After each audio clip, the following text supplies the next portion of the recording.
Schéma, écoute, est le mot hébreu qui commence la prière la plus importante du judaïsme.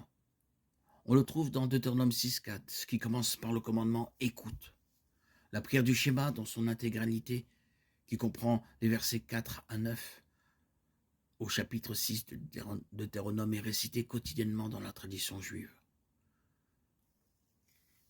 La tradition juive ultérieure a développé une prière du schéma en 3 parties, qui comprenait également Deutéronome 11, 13, 29 et le livre des Nombres, chapitre 15, 37, 41. La tradition affirme que ces 3 parties couvrent tous les aspects des 10 commandements. La prière du schéma était si influente et importante que Jésus l'a utilisée comme début de sa réponse à la question du plus grand commandement dans Marc 12, 28, 30.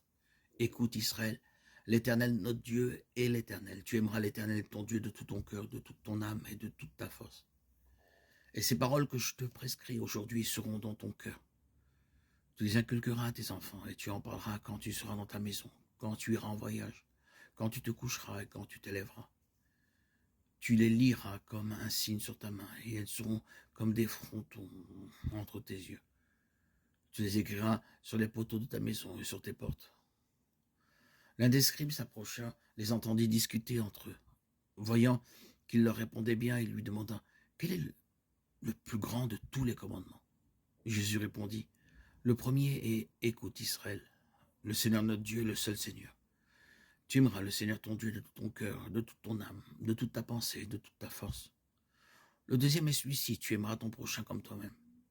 Il n'y a pas d'autre commandement plus grand que cela. » Lorsque Jésus commença sa réponse par la prière du schéma, il reconnut que le Seigneur Dieu était le plus important et que la dévotion totale à son égard était le plus important des commandements. Il n'est donc pas surprenant que le scribe ait répondu de cette manière dans les versets 32-33. « Tu as raison, maître. Tu as vraiment dit qu'il est un et qu'il n'y en a pas d'autre que lui. Et l'aimer de tout son cœur, de toute son intelligence et de toute sa force, et aimer son prochain comme soi-même, c'est bien plus que tous les holocaustes et tous les sacrifices. » Même aujourd'hui, les chrétiens peuvent considérer les paroles du schéma comme une merveilleuse expression que le Seigneur est le seul vrai Dieu. En reconnaissant sa seigneurie, notre réponse reste de l'écouter, de l'aimer, de tout notre cœur, de toute notre âme et de toute notre force, et d'aimer notre prochain comme nous-mêmes.